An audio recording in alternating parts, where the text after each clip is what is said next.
Fala galera! Pense num filme escabroso, assim é Girl in the Basement. A obra recria a história do monstro austríaco Josef Fritzl, que manteve sua filha encarcerada por 24 anos e com ela teve sete filhos. Isso mesmo que você ouviu. Será que a produção hollywoodiana se manteve fiel aos fatos ou será que ela preferiu usar de liberdades criativas para amenizar a situação? Vamos descobrir. Eu sou Getro Guimarães e começa agora o Baseado em Fatos.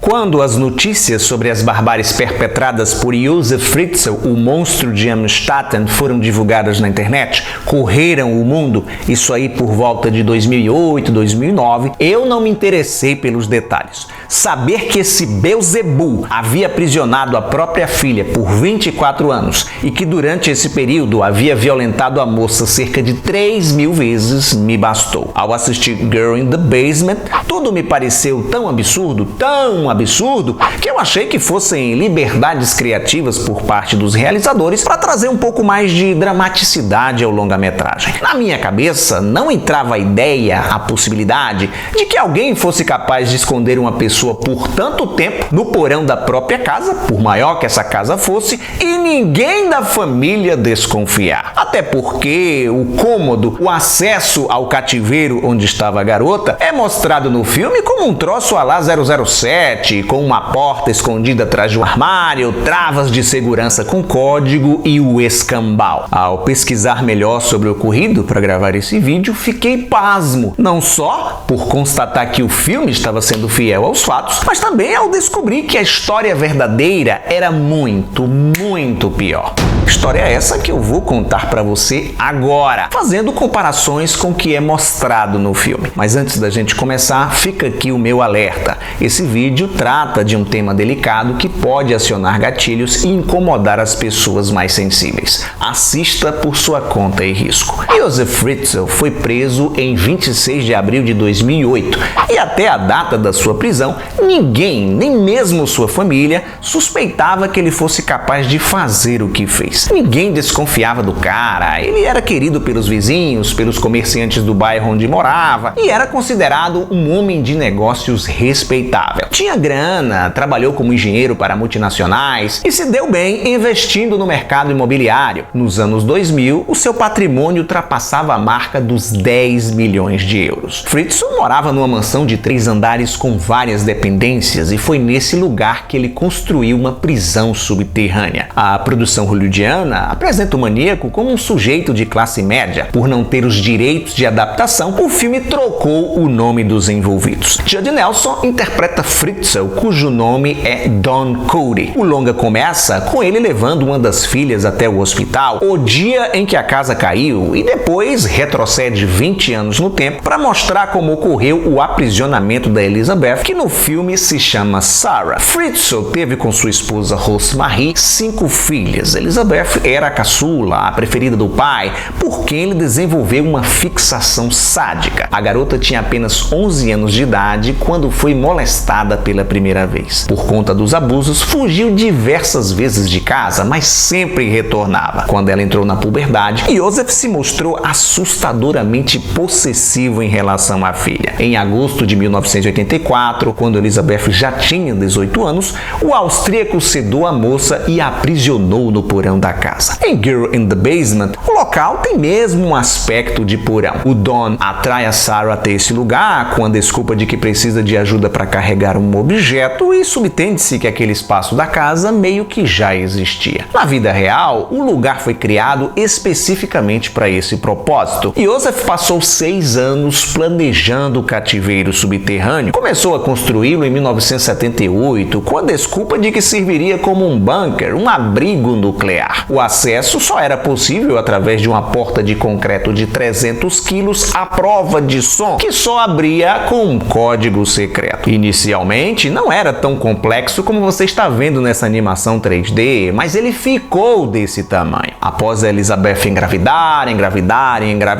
o cara foi ampliando a prisão. Para não levantar suspeitas, Fritzl denunciou o desaparecimento da filha. A garota foi procurada por toda a Áustria. Um mês depois, a família recebeu uma carta da Elizabeth, forçada a escrever, evidentemente, pedindo aos pais que encerrassem com as buscas, que ela estava feliz vivendo longe deles, morando com alguns amigos. Nos anos que se seguiram após o cárcere, a moça foi constantemente abusada e pariu 7 crianças sem qualquer auxílio médico. Em 1988, ela deu à luz a seu primeiro filho, parto que fez sozinha. As instruções para tal vieram de um livro que o Fritzl lhe arranjou de última hora. Em 1996, ela teve gêmeos, mas um deles morreu depois de 3 dias e teve o corpo incinerado pelo pai-avô. À medida que as crianças foram nascendo, ficou mais fácil para o Josef controlar a garota. Toda vez que ela mostrava algum sinal de rebeldia ou não queria atender algum dos seus caprichos, bastava ameaçar os filhos. Ele mentia, dizendo que o porão se encheria de gás caso tentassem escapar ou se algo lhe acontecesse. No filme, a Sarah tem 4 gestações. Os 2 primeiros filhos ficam com ela, o terceiro é levado por Don e deixado na entrada da própria residência, como se a mãe o tivesse abandonado ali, e o quarto é abortado no último mês de gravidez, após a garota levar uma surra daquelas em represália a uma tentativa de fuga. A verdadeira Elizabeth teve 7 filhos. 3 foram adotados pelos avós, abandonados na porta da casa, 3 permaneceram com ela no porão e um veio a óbito poucos dias após o parto, como eu contei agora há pouco. Durante os 20 e tantos anos em que estiveram presos, Elizabeth e os filhos só tiveram direito a 2 tipos de medicamentos, para dor de cabeça e para dor de dente. Porém, em 19 de abril de 2008, Kristen, a primeira filha que Elizabeth teve com o pai, foi acometida de uma grave febre e passou a ter convulsões. Elizabeth convenceu Josef a levá-la a um hospital. Era a primeira vez em 19 anos que a mocinha saía do porão da casa. Kristen foi internada numa UTI e não demorou para a equipe médica perceber que ela não possuía marcas de vacinas pelo corpo e estava carente de vitamina D por falta de luz solar. Os médicos exigiram ver a mãe da jovem para que ela fornecesse seu histórico clínico. Elizabeth não queria falar. A polícia a pressionou, dizendo que ela havia negado socorro à filha. A mulher concordou em fazer um relato às autoridades após receber garantias de que nunca mais veria o pai.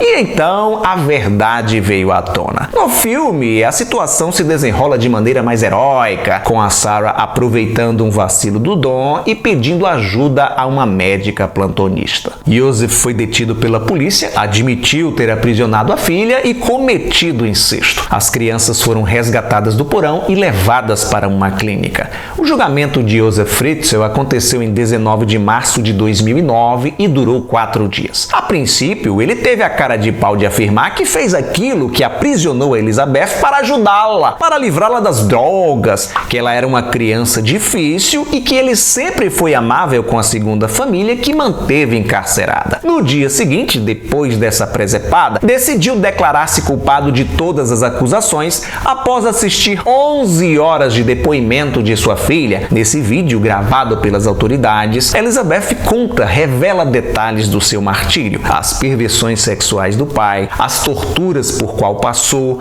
o frio intenso e o calor sufocante a que era submetida, a fome e o medo constante de ser abandonada no porão para morrer sozinha com seus filhos. Josef Fritzl foi condenado à prisão perpétua pelos crimes de incesto, estupro, coação grave, privação de liberdade e homicídio por omissão de socorro. Na Áustria não existe pena de morte. Após passar por um intenso tratamento psiquiátrico, Elizabeth e seus filhos receberam novas identidades e seguiram com suas vidas. Fear in the Basement é uma produção para TV realizada pelo canal Lifetime. Ao transferir os terríveis acontecimentos para um subúrbio norte-americano, o longa modifica algumas coisas, omite outras e até levanta teorias para algumas passagens, mas basicamente se mantém fiel ao que aconteceu entre 1984 e 2008 na pacata cidade cidade de Amstetten, na Áustria. A performance do elenco não é uma maravilha, mas também não chega a ser vergonhosa. A única coisa que incomoda mesmo é a maquiagem, ou melhor, a falta dela. Judd Nelson começa o filme calvo e de cavanhaque e termina do mesmo jeito, com um fiozinho branco aqui e outro acolá, para mostrar que ele envelheceu. Ora, Nelson não é um ator desconhecido, o cara fez The Breakfast Club, o Clube dos Cinco, e o seu visual no clássico oitentista é bem cabeludo, digamos assim. Poderiam ter colocado uma peruca no ator nas cenas do passado e ir rareando o cabelo à medida que a história avançasse. Já a Stephanie Scott, que interpreta a Sarah, praticamente mantém o mesmo visual ao longo de 20 anos. Somente às vésperas de ser libertada do cativeiro é que a produção se deu o trabalho de tingir de branco alguns fios do seu cabelo. Elizabeth tinha 42 anos quando foi libertada e seu aspecto era deplorável. Todos os seus cabelos estavam brancos, os dentes estragados, muitas marcas no rosto e a cor da sua pele era um branco acinzentado, semelhante a um cadáver. Os realizadores do filme poderiam ter se esforçado mais nesse quesito, caprichado nas maquiagens